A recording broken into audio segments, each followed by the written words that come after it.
ආයුබෝවන් දුවේ පුතේ. අද අපි යන්නේ 10 ශ්‍රේණියේ 5 වෙනි පාඩම ගිණුම් කරන සමීකරණේ එනම් accounting equation කියන පාඩමේ ක්‍රියාකාරකම් එක activity number 1 සාකච්ඡා කරන්න. ඔබට පේනවා ඇති මේ පෙළ පොතේ ගිහිල්ලා බලන්න පුතේ පිටු අංක 66 මේ විදියට අපිට ක්‍රියාකාරකමක් සඳහන් වෙලා තියෙනවා. අපිට පුතේ මේ ක්‍රියාකාරකමේ සමීකරණය දීලා තියෙනවා.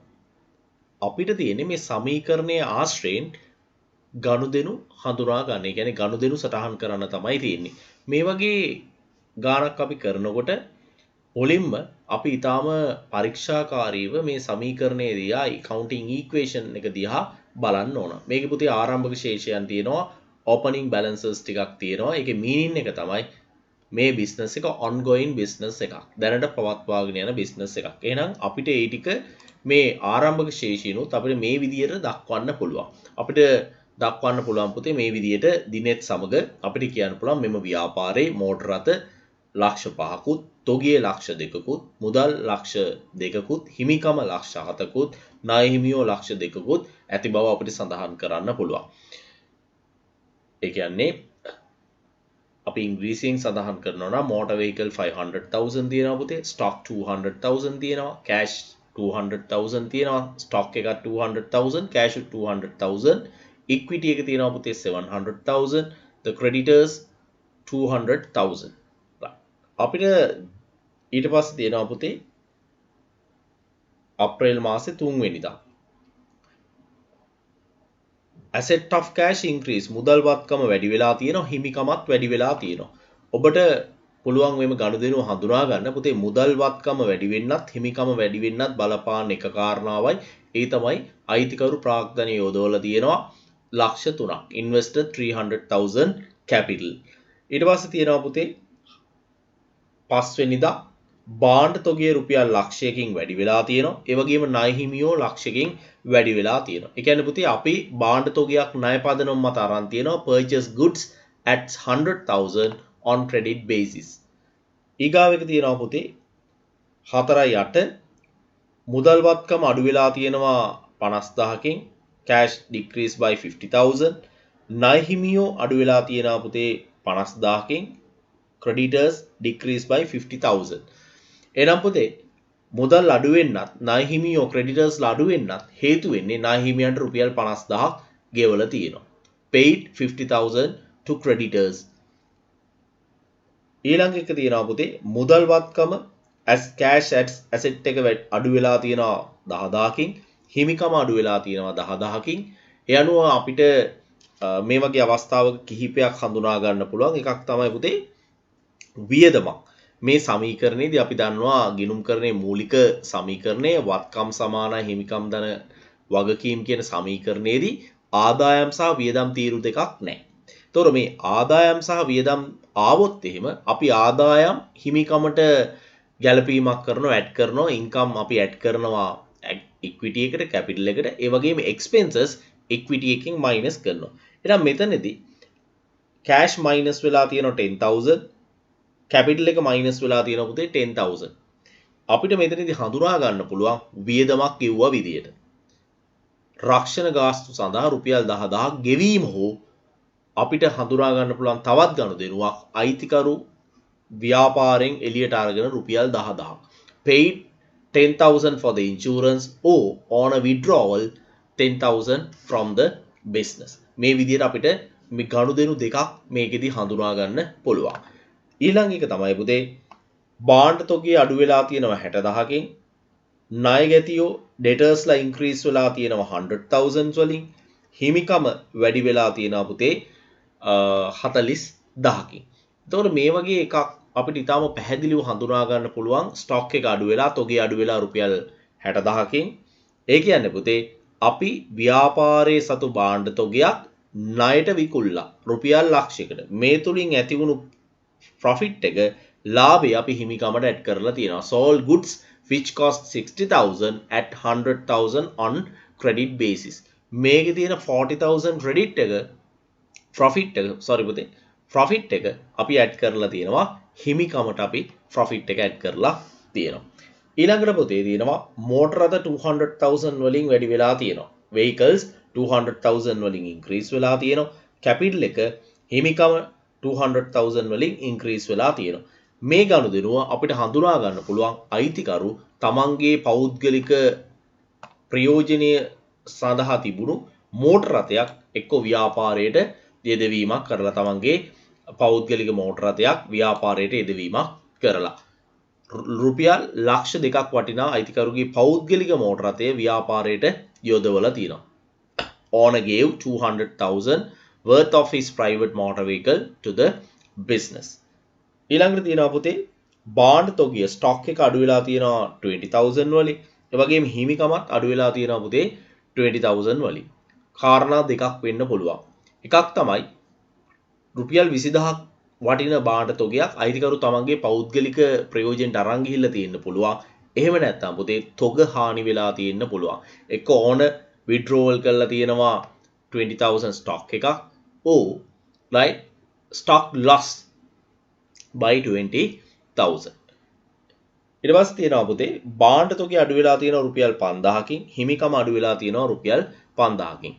ඒකත් ඒ විදියමයි තමන්ගේ ප්‍රයෝජනීය සඳහා ගත් එකක් වෙන්න පුළුවන්. එහෙම නැත්නම් තොග හානියක් වෙන්න පුළුවන්. stock loss 5,000 එහෙම නැත්නම් on a withdrawal goods at 5,000 right. ඊට පස්සේ තියෙනවා පුතේ හිමිකම වැඩි වෙලා තියෙනවා පුතේ රුපියල් 50,000කින් ණය හිමියෝ අඩු වෙලා තියෙනවා රුපියල් 50,000කින්. මේ බලන්න පුතේ හිමිකම වැඩි වෙලා තියෙනවා ණය හිමියෝ අඩු වෙලා තියෙනවා. capital increase by 50,000 and creditors decrease by 50,000. පුතේ ණය හිමියෝ අඩු වෙන්නත් හිමිකම වැඩි වෙන්නත් වෙන්න පුළුවන් මෙන්න මෙහෙම දෙයක්. අයිතිකරු තමන්ගේ පෞද්ගලික සල්ලි වලින් ණය හිමියන්ට මුදල් ගෙවීමක් කරලා එතකොට අපි ඔහුගේ හිමිකම ඔහු අයිතික හරියට ව්‍යාපාරයට මුදල් යෙදවීමක් කරා වගේ ඒ මුදල් යෙදවීම අපි හිමිකම් තීරුවේ සටහන් කරනවා. හිතන්න මෙන්න මෙහෙම අවස්ථාවක් අයිතිකරු ව්‍යාපාරයට මුදල් අරගෙන එන ගමන් ඉන්නේ ඉන්වෙස්ට් කරන්න. අපි අයිතිකාරයට කියනවා අනේස ඔය 50,000 ගිහිල්ලා මෙන්න මේ ණය හිමියට ගෙවලා එන්න. අන්න එතකොට ණය හිමියෝ අඩු වෙනවා. creditors minus වෙනවා. පොතේ හිමිකම වැඩි වෙනවා රුපියල් 50,000කින්. The owner paid 50,000 to the creditors worth of his private cash. හරි පුතේ. අපි දැන් යනවා එම ඒකකයේම ගිණුම් කරන සමීකරණය කියන ඒකකයේ යටතේම තියෙන ක්‍රියාකාරකම් දෙක සාකච්ඡා කරන්න. පිටු අංක 67 ඉංග්‍රීසි මාධ්‍ය සහ සිංහල මාධ්‍ය ටෙක්ස්ට් බුක් එකේ පිටුවක් සමහරක් වෙලාවට පුතේ එහා මෙහා වෙන්න පුළුවන්. මෙම ක්‍රියාකාරකම් හරහා ඉංග්‍රීසි මාධ්‍ය දරුවෙක්ටත් මේ ක්‍රියාකාරකම් පරීක්ෂා කරගන්න පුළුවන් විදියට තමයි ඉංග්‍රීසි ටර්ම් එක දීලා මේ සියලුම ක්‍රියාකාරකම් සාකච්ඡා කරන එක ඉතාම වැදගත් ඉංග්‍රීසි මාධ්‍යයෙන් ඉගෙන ගන්න දුවා දරුවන්ට. ඊට පස්සේ තියෙනවා පුතේ ක්‍රියාකාරකම් අංක 2. මේකේ දක්වලා තියෙනවා ව්‍යාපාරයේ යම්කිසි ගනුදෙනු ප්‍රමාණයක්. මෙන්න මේ ගනුදෙනු ප්‍රධාන ගිණුම් කරන සමීකරණයට අන්තර්ගත කරන්නයි තියෙන්නේ. මම මේ ක්‍රියාකාරකම කියවල ඉවර වෙලා පුතේ මේ ගිණුම් කරන සමීකරණේ තියෙන සංරචකයන් කිහිපයකට මේ ටික වෙන් කරගත්තා. මේකේ තියෙනවා පුතේ මේ ඊටාම පරිස්සමෙන් මේ ක්‍රියාකාරකම කියවුවොත් එimhe මේ ක්‍රියාකාරකම ඇතුලේ තියෙනවා පුතේ ණය ගැතියෝ ශේෂයන්ස් debtors ලා ඉන්නවා. තොගිය ස්ටොක් එක තියෙනවා. මුදල් කෑෂ් තියෙනවා. ඒ වගේම කැපිටල් එක අන්තර්ගත වෙලා තියෙනවා. බැංක් ලෝන් අන්තර්ගත වෙලා තියෙනවා. රයිට්. ඒ නිසා මම ඒක ඒ විදිහට තීරු පහකට මේක වෙන් කරගෙන තියෙනවා. වත්කම් සමානයි හිමිකම් ධන වගකීම් asset equal capital plus liability. පළවෙනි එක තියෙනවා on invested 300,000. රුපියල් ලක්ෂ 3ක ප්‍රාග්ධනයක් යෙදුවා. මොකද වෙන්නේ පුතේ? මුදල් වත්කම වැඩි වෙනවා රුපියල් ලක්ෂ 3කින්. ප්‍රාග්ධනයත් පුතේ වැඩි වෙනවා රුපියල් ලක්ෂ 3කින්. ඒ වගේම රුපියල් 50,000ක පිරිවැය වූ භාණ්ඩ මිලට ගැනීම පුතේ මුදල් අඩු වෙනවා රුපියල් 50,000. තොගය වැඩි වෙනවා පුතේ රුපියල් 50,000. right cash decrease වෙනවා 50,000. stock increase by 50,000. මාසික කඩකුලිය ලෙස රුපියල් 10,000ක් ගෙවීම. පුතේ මුදල් අඩු වෙලා තියෙනවා රුපියල් 10,000කින්. ප්‍රාග්ධනයේ හිමිකම අඩු වෙලා තියෙනවා රුපියල් 10,000කින්. cash decrease by 10,000 and also capital decrease by 10,000. ඊට පස්සේ තියෙනවා පුතේ රුපියල් 40000ක භාණ්ඩ තොගයක් ස්ටොක් එකක් 40000 ස්ටොක් එකක් 60000 වලට සෙල් කරලා. තොගය ස්ටොක් එක මයිනස් වෙනවා පුතේ 40000 වලින් අපිට කෑෂ් රිසීව් වෙනවා කෑෂ් ලැබෙනවා මුදල් ලැබෙනවා අපිට 60000 අපි මේ ට්‍රාන්සැක්ෂන් එකෙන් ප්‍රොෆිට් එකක් අරගෙන තියෙනවා පුතේ 20000 අපි ඒක ඇඩ් කරනවා කැපිටල් එකට. ඇයි කැපිටල් එකට ඇඩ් කරන්නේ ප්‍රොෆිට් එක අවසානයේදී අයිති වෙන්නේ පුතේ අයිතිකාරයට ඕනට. ඊට පස්සේ තියෙනවා පුතේ රුපියල් ලක්ෂ 3ක බැංකු ණයක් ලබා ගැනීම මුදල් වත්කම කෑෂ් ඉන්ක්‍රීස් වෙනවා 300000 වලින් බැංක් ලෝන් ඉන්ක්‍රීස් වෙනවා පුතේ 300000 වලින්. තිසරුගේ නිවසේ දුරකථන බිල රුපියල් 10000ක් ගෙවීම අපිට අයිතිකාරයාගේ පෞද්ගලික ගෙවපු දේවල් වල පෞද්ගලිකව වැඩක් නැහැ මොන දෙයකට ගෙව්වද කියන එක. අයිතිකාරයා ව්‍යාපාරයෙන් සල්ලි අරන් ගියා නම් අපි මුදල් වත්කම අඩු කරනවා කෑෂ් ඩික්‍රීස් කරනවා 10000 වලින් ඔහුගේ අයිතිය පෙන්වන්නේ පුතේ කැපිටල් එකෙන් ප්‍රාග්ධනෙන් අපි ප්‍රාග්ධනයත් අඩු කරනවා රුපියල් 10000.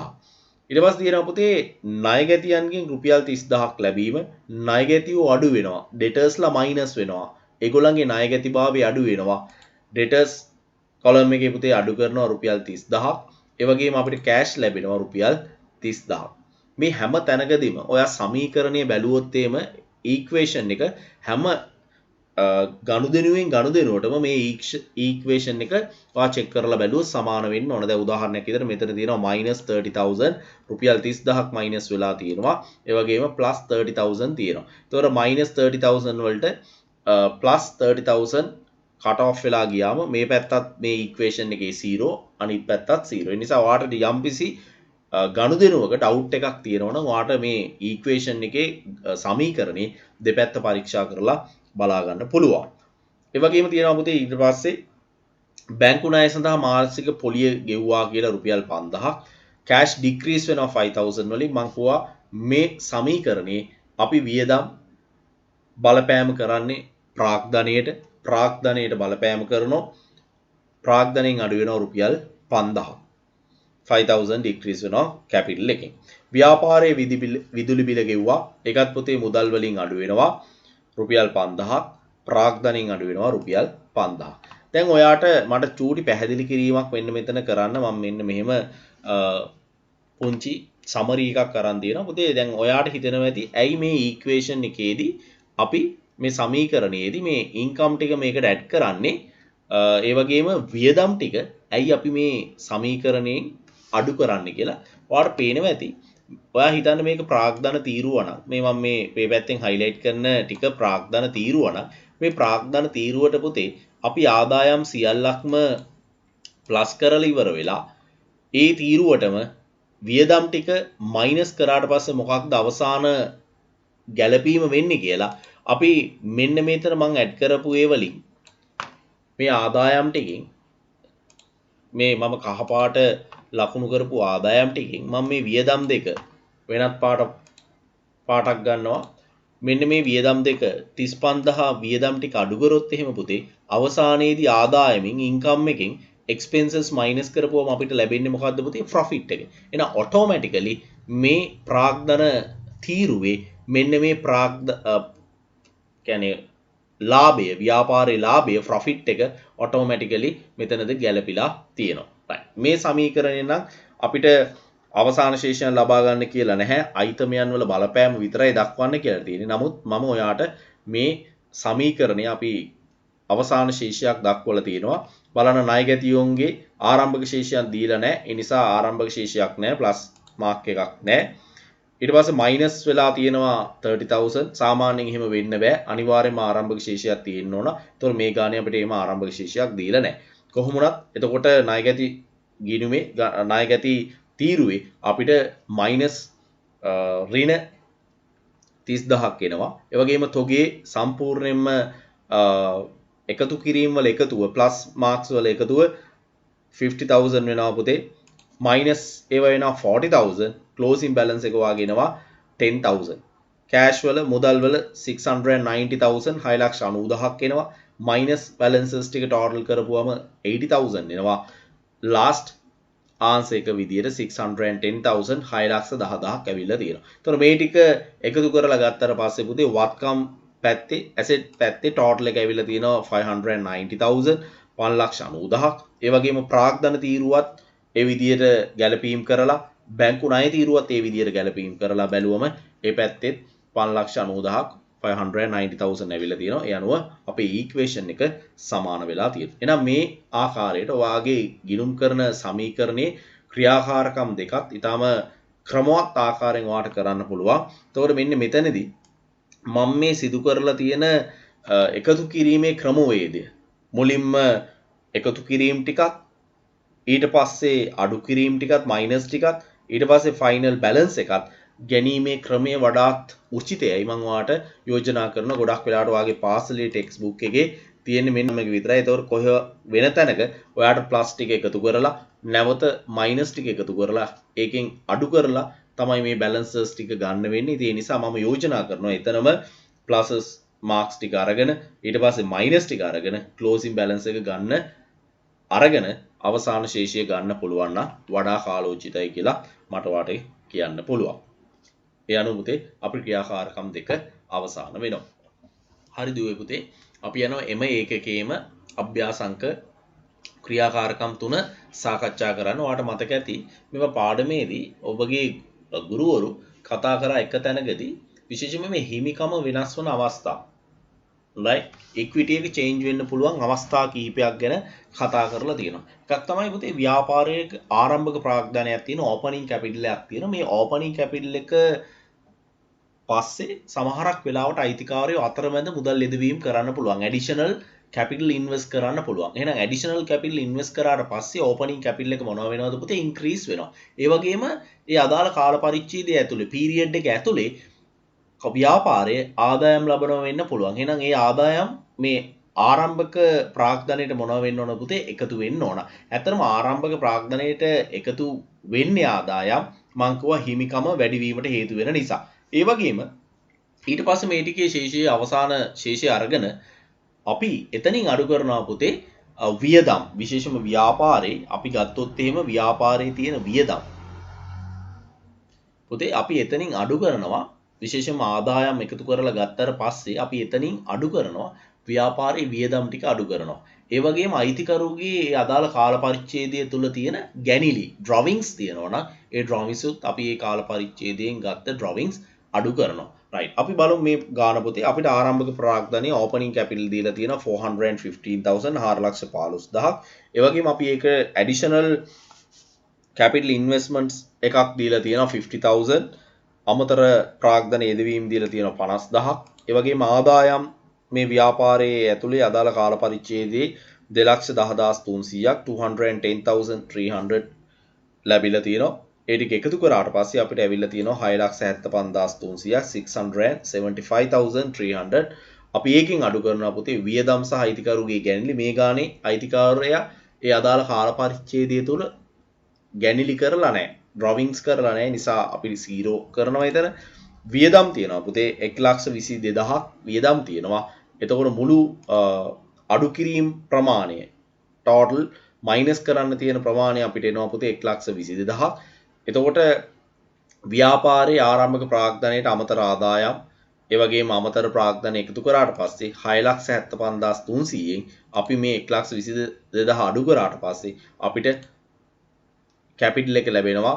ඊයේ end එකේ capital එක ලැබෙනවා 553,300 කියලා 5,53,300ක් අපිට ලැබෙනවා. මේ විදිහට තමයි පුතේ මේ හිමිකම අපි අවසාන ශේෂය හිමිකම කොයි විදිහටද වර්ෂයේ අවසානයේ ගණනය කරන්නේ. ඒතකොට මේ ගැළපීම ඔයාට ඒ විදිහටම මතක තියාගෙන ඔයාට පුළුවන් යම් යම් අවස්ථාවල ලැබෙන ගැළපීම සිද්ධ කරන්න. අපි යනවා පුතේ ඊළඟට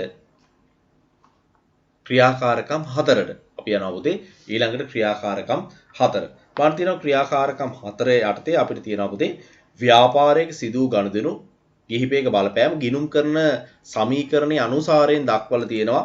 වත්කම් වැඩිවීම වත්කම් අඩුවීම ආදී වශයෙන් දක්වලා තියෙනවා පුතේ. asset increase asset decrease asset increase capital decrease විදියට දක්වලා තියෙනවා. අපෙන් අහනවා asset එකක් increase වෙන්න පුළුවන් වත්කමක් increase වෙන්න පුළුවන් වත්කමක් decrease වෙන්න පුළුවන් ගනුදෙනුවක්. first එක තියෙනවා පුතේ 1st of June right ජූනි මාසේ 1 වෙනිදා තියෙනවා ඇසෙට් එකක් ඉන්ක්‍රීස් වෙලා වත්කමක් ඉන්ක්‍රීස් වෙලා ඒ වගේම වත්කමක් වැඩි වෙලා වත්කමක් අඩු වෙන ඇසෙට් එකක් ඩික්‍රීස් වෙන ගනුදෙනුවක් අපිට ලියන්නලු.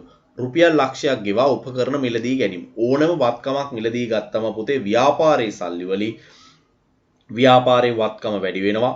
ඇසෙට් එක ඉන්ක්‍රීස් වෙනවා.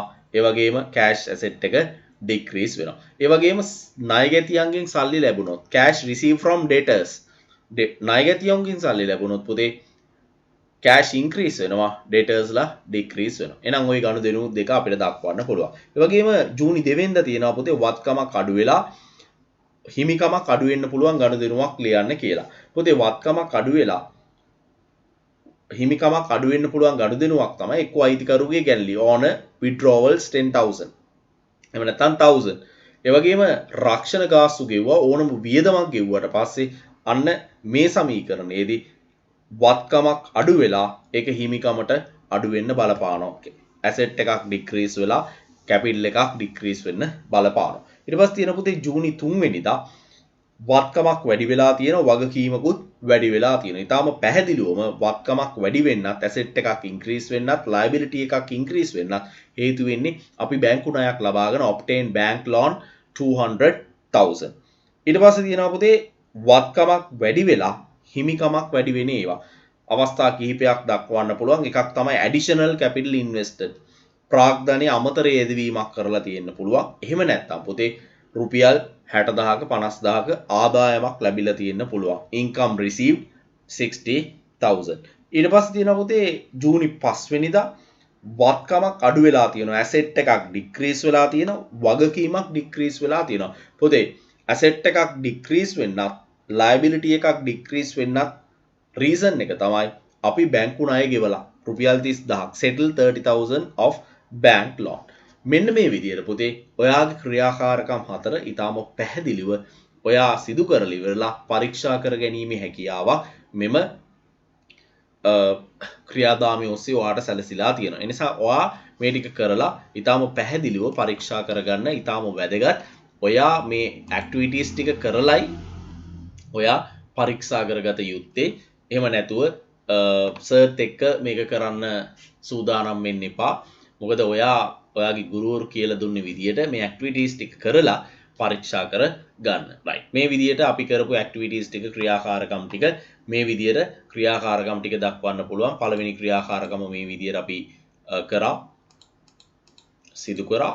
ඊට පස්සේ දෙවෙනි ක්‍රියාකාරකම සමරි එකක් තියෙනවා. අපි ගිණුම් කරන සමීකරණයේ ආශ්‍රිත ක්‍රියාකාරකමක් අපි ක්‍රියාකාරකම් අංක 2 මේ විදියට සිදු කරා. ඊට පස්සේ ක්‍රියාකාරකම් අංක 3 යටතේ අපි හිමිකම වෙනස් වීම equity change වීම අපි කතා කරා.